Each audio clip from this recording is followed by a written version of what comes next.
Our first proclamation, the Word of God, is in Exodus chapter 34.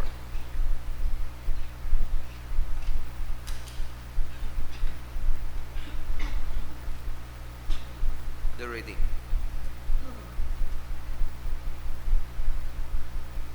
Now it was so, when Moses came down from Mount Sinai, and the two tablets of testimony were in Moses' hand, when he came down from the mountain, that Moses did not know that the skin of his face shone while talked with him. So when Aaron and all the children of Israel saw Moses, behold, the skin of his face shone, and they were afraid to come near him. Then Moses called to them, and Aaron and all the rulers of the congregation returned to him, and Moses talked with them. Afterward, all the children of Israel came near, and he gave them as commandments all that the Lord had spoken with him on Mount Sinai. And when Moses had finished speaking with them, he put a veil on his face. But whenever Moses went in before the Lord to speak with him, he would take the veil off until he came out. And he would come out and speak to the children of Israel whatever he had been commanded. And whenever the children of Israel saw the face of Moses, that the skin of Moses' face shone, then Moses would put the veil on his face again until he went in to speak with him. The word of the Lord. Please stand for our responsorial psalm and our response. Exalt the Lord our God, for he is holy. Together, exalt the Lord our God, for he is holy. Exalt the Lord our God and worship at his footstool. He is holy. Response. Exalt the Lord our God, for he is holy.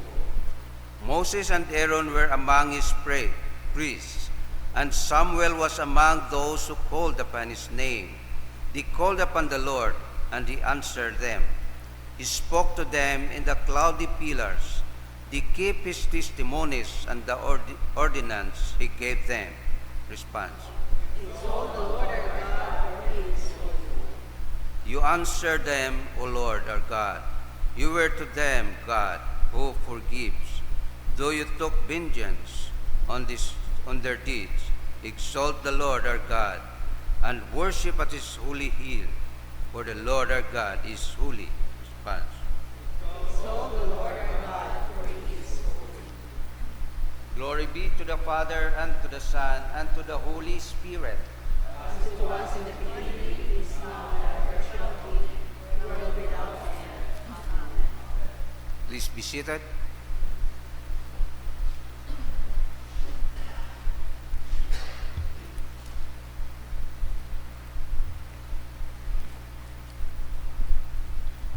The second proclamation of the Word of God is in 2 Peter chapter 1.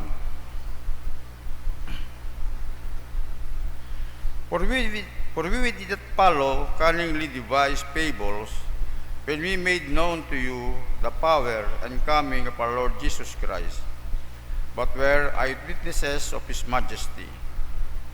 For he receives from God the Father honor and glory, when such a voice came to him from the excellent glory, This is my beloved Son, in whom I am well pleased.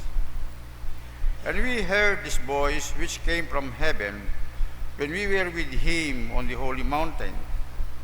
And so we have the prophetic word confirmed, which you do well to heed, as a light that shines in dark place, until the day dawns and the morning stars rises in your heart. Knowing this first, that no prophecy of Scripture is of any private interpretation, for prophecy never came by the will of man, but holy men of God spoke as they were moved by the Holy Spirit. The word of the Lord. Thanks be to God.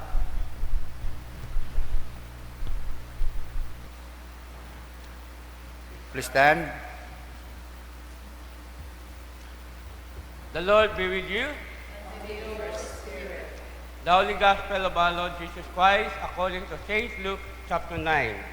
Glory to you, Lord Jesus Christ.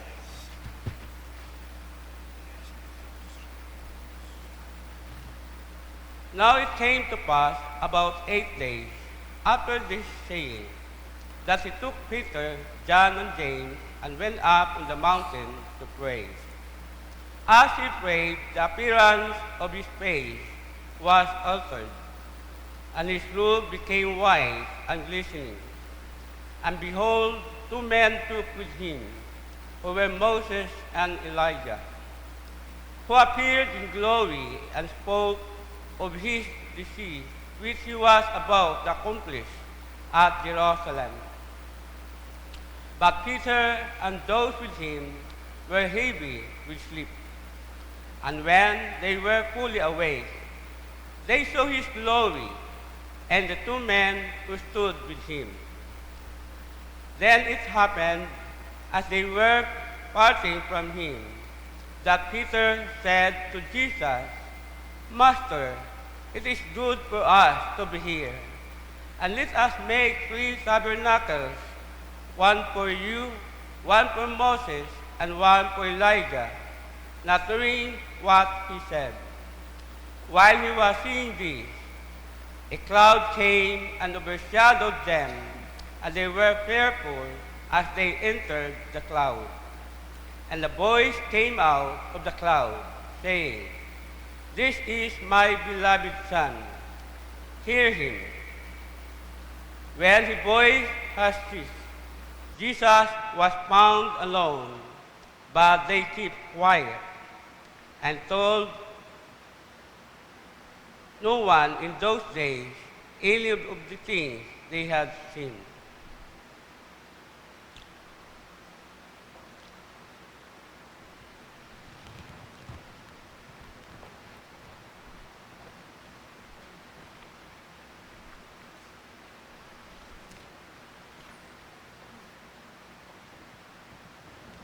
The Gospel of the Lord. Praise to you, Lord Jesus Christ. Please be seated. Sa ato na Gospel, ginasilbihan natin do transfiguration of our Lord Jesus Christ.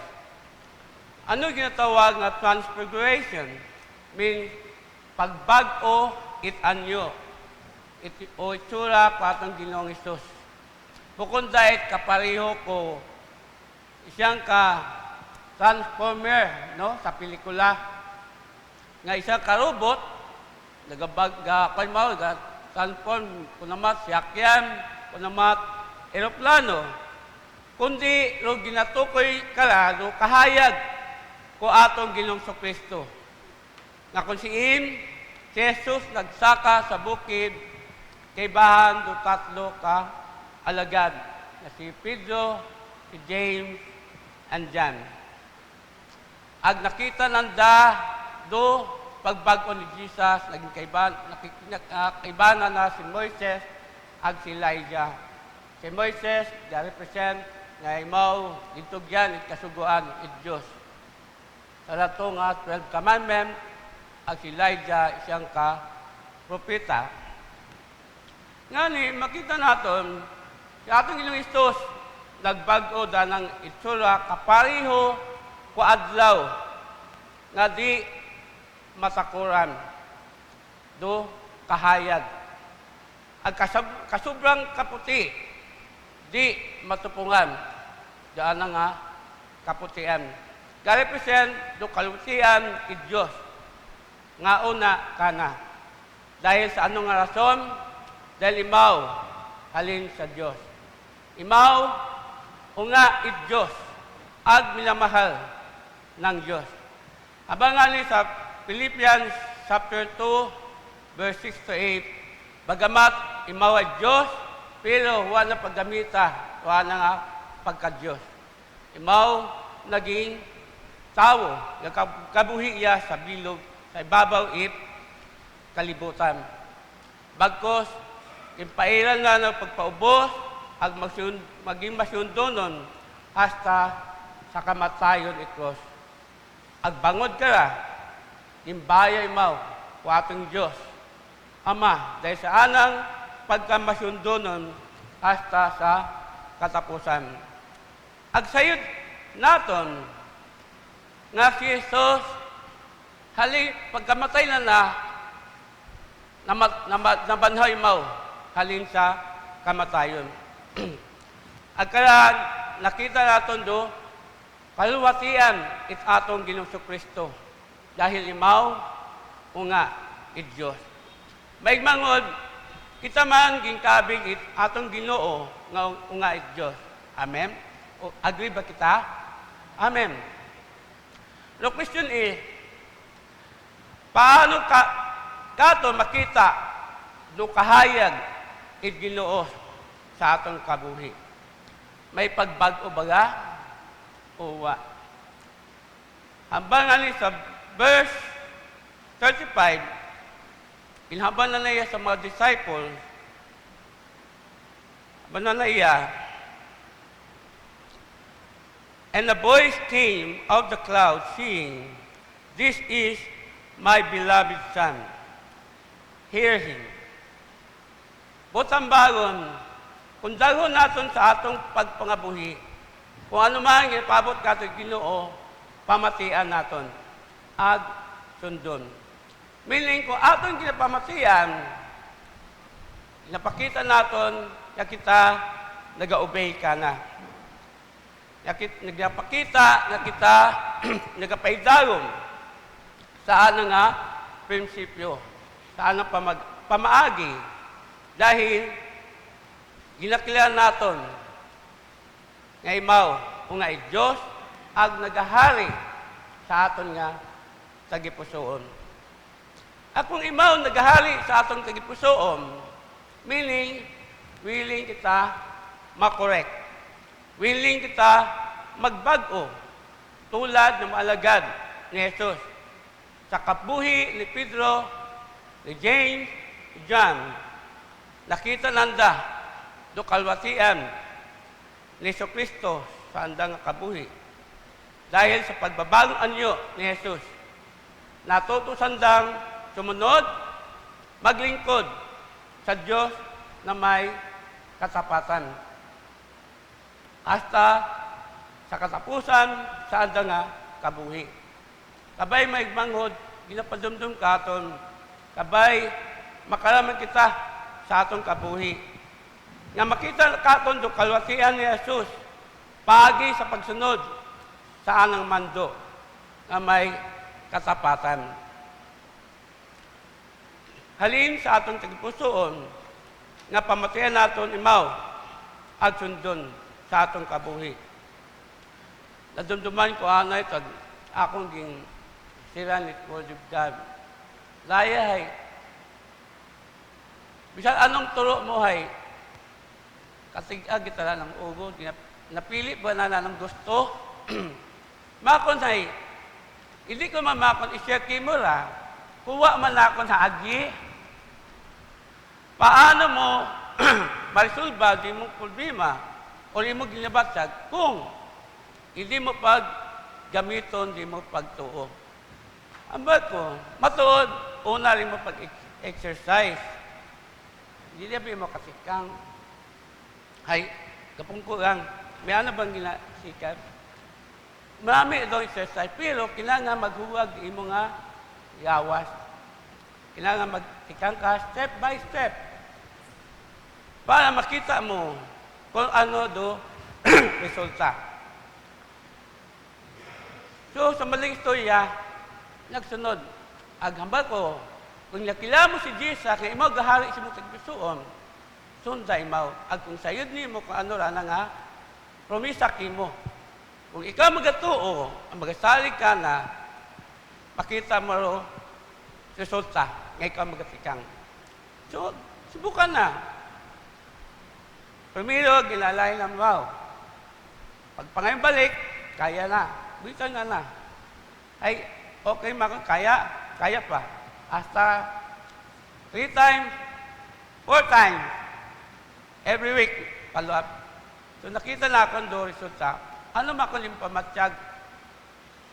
Tama mo, Father, di mo ngambay. Ya kung di ko man napagpatihan, di mo ngambay. Agambay Diyos, ay di na ako makita ang resulta. Dahil makita natin, di mo ugat, ay kung di mo maunat, di maunat doon, asa karon kayang. Pero kung ikaw nagatusad kay Lord, ilakabig mo, na may pagbago sa imong kabuhi, makita mo resulta. Ay doon, gabi ng kalipay. Aba ko nga ni, aba ko nga ni ka na, wae pagsubok, na gintaw kay mo Diyos, nga di mo makayanan. Basta, magsalig kayang kana. Pamatian mo, kung ano kayo mo ginambal. At kami, nga mga, nga gintawag it Diyos, instrumento kami, nga may paabot, duminsay it Diyos, para kimo. Bukod niya kakon, kimo, ag sa imo nga, unga. Dahil sa bilog, nga challenges katon, na makita katon do pagbago. Dati, matiga kita wag kita pamati, wag kita gasunod, anong natulong, advice, yabigay kong amas. Ang mga anik, sa pagkaon, kung naman, takaw po. No? Pero, igiyakon, do grasya Diyos, una, inapadumdum gapin kita. Pamatii kung ano advice.